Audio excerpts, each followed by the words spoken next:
도다미와 청설모. 도다미는 겨울잠에서 깨어났습니다. 아직 봄은 오지 않았지만 배가 고파 더 이상 잠을 잘 수 없었거든요. 도다미는 겨울을 처음 보내는 아기 다람쥐였습니다. 겨울잠을 자기 위해 필요한 먹이의 양을 가늠하지 못했죠. 결국 도다미는 먹을 것을 찾기 위해 굴 밖으로 나가기로 결심했습니다. 굴 밖은 몹시 하얗고 추웠습니다. 녹색의 푸르른 나뭇잎과 언제나 따스하던 햇빛은 온데간데 없었고 생전 처음 보는 차가운 세상이었습니다. 도다미는 먼저 발바닥에 닿는 하얀 것들을 먹어보았습니다. 그것들은 입에 넣자마자 사라졌고 너무 차가웠습니다. 그때 도다미는 엄마 형이 해준 말을 떠올리고 앞발에 침을 발라 세수를 하기 시작했습니다. 코 근처를 깨끗이 해야만 멀리까지 냄새를 맡을 수 있으니까요.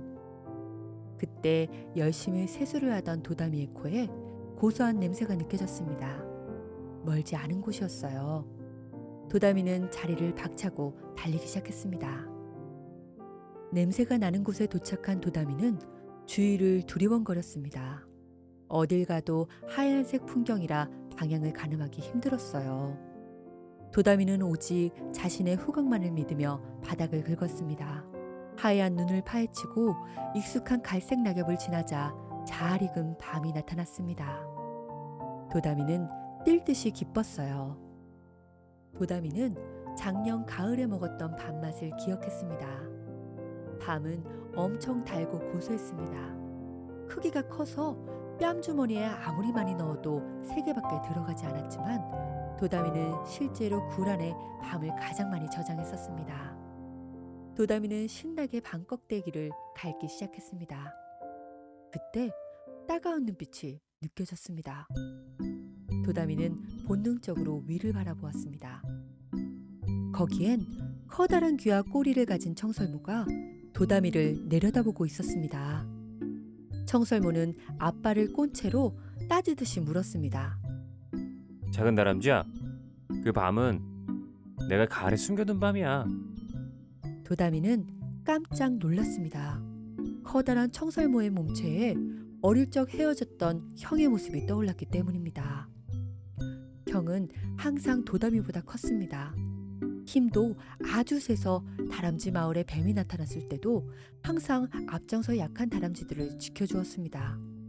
하지만 가을이 한창이던 어느 날 형은 발톱이 날카로운 새에게 잡혀가고 말았습니다. 도다미는 형이 살아있을지도 모른다는 희망과 그리움 속에서 눈물을 흘리고 말았습니다. 그러자 청설모는 당황하고 말았습니다. 그렇게 울어도 소용없어. 그 밤은 내 밤이 확실해. 도다미는 눈물을 닦고 차분히 숨을 골랐습니다. 그리고 닳고 있던 밤을 앞으로 내밀었습니다. 아니에요. 이 밤은 그냥 드릴게요. 대신 형이라고 불러도 될까요? 청설모는 별 이상한 다람쥐를 다 보겠다는 얼굴로 나무에서 내려와 도다미가 건넨 밤을 받아들었습니다. 정말이지? 나중에 돌려달라기 없기다. 청설모는 그 자리에서 밤을 먹기 시작했습니다. 단단한 껍질을 까고 고소한 알밤을 먹던 청설모는 도다미의 시선이 부담스러워졌습니다. 청설모는 뒤로 돌아 남은 밤을 모두 먹어버렸습니다. 하지만 청설모는 아직도 배가 고팠습니다. 그러자 자신을 올려다보고 있는 도다미를 보며 꾀를 내었습니다. 자신은 찾지도 못했던 밤을 찾아낸 것으로 보아 도다미는 냄새를 잘 맡는 게 분명했습니다. 청설모는 도다미를 속여 먹이를 찾기로 했습니다. 그러고 보니 나도 어린 동생이 하나 있었지? 널 보니 뭔가 떠오르는 것 같아. 하지만 지금은 배가 고프구나. 뭔가를 먹으면 생각날 것 같기도 한데 혹시 또 밤을 찾을 수 있겠니? 그럼요. 도다미는 먹이를 찾기 위해 얼굴을 깨끗이 세수하며 생각했습니다. 정말로 믿기지 않았어요. 형이 살아있다는 것도 놀랍지만 이렇게 큰 청설모가 되어 있을 줄은 몰랐거든요. 도다미는 다시 코를 킁킁거렸어요. 그리고 곧 앞장서 달리기 시작했습니다.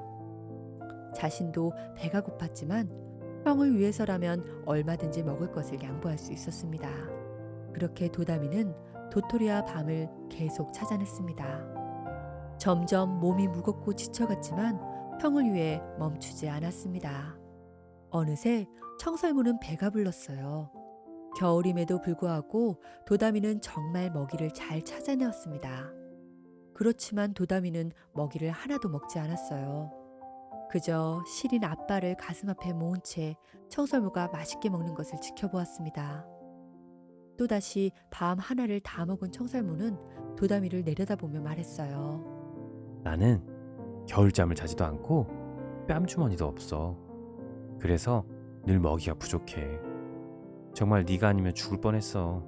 그런데 네 뺨주머니에 먹이를 좀 더 모아주겠니? 겨울은 정말 길거든. 청설모는 끝까지 도다미를 이용할 생각이었어요.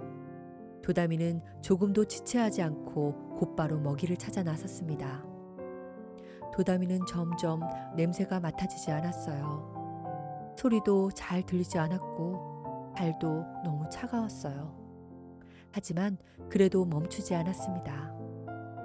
거의 의식을 잃은 채로 바닥을 긁고 있을 때 갑자기 청설모가 소리쳤습니다.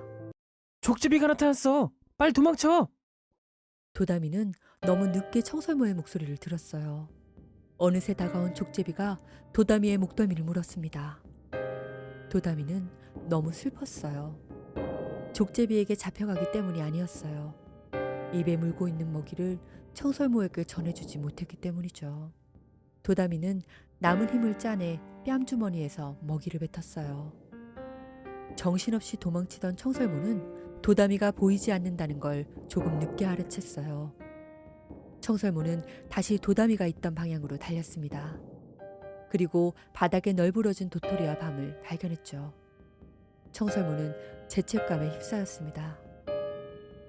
자신의 욕심 때문에 쇠약해진 도다미는 잡혀가는 순간에도 그를 위해 먹이를 뱉어둔 것입니다. 청설모는 눈물을 흘리며 후회했습니다. 그리고 굳은 결심을 했죠. 청설모는 온 힘을 다해 족제비의 뒤를 쫓았습니다. 쉬운 사냥 덕분에 유유히 돌아가던 족제비는 갑자기 돌진해온 청설모에 놀라 입을 벌리고 말았습니다. 도다미는 그대로 바닥에 떨어졌죠. 족제비는 머리끝까지 화가 났습니다. 그저 먹잇감에 불과한 청설모가 자신에게 덤볐으니까요. 족제비는 청설모의 꼬리를 물어뜯고 얼굴을 핥히었습니다. 청설모는 삽시간에 만신창이가 되었어요. 하지만 후회는 없었습니다. 도다미는 힘겹게 눈을 떴습니다. 온몸이 아팠지만 너무도 따뜻한 느낌에 절로 행복해졌습니다. 도다미는 어째서 자신이 따뜻한지 알게 되었어요. 상처투성이의 청설모가 도다미를 끌어안고 있었습니다. 꼬리는 잘리고 귀는 뜯겨나갔지만 아직 살아서 숨을 쉬었습니다. 도다미는 청설모의 품에 파고들며 나직하게 물었습니다. 형, 이제 나 기억나? 청설모는 힘겹게 대답했습니다. 그럼 기억나. 청설모와 도다미는 밤을 10개 먹은 것처럼 배가 불렀어요. 다시 없을 따뜻한 겨울이었습니다.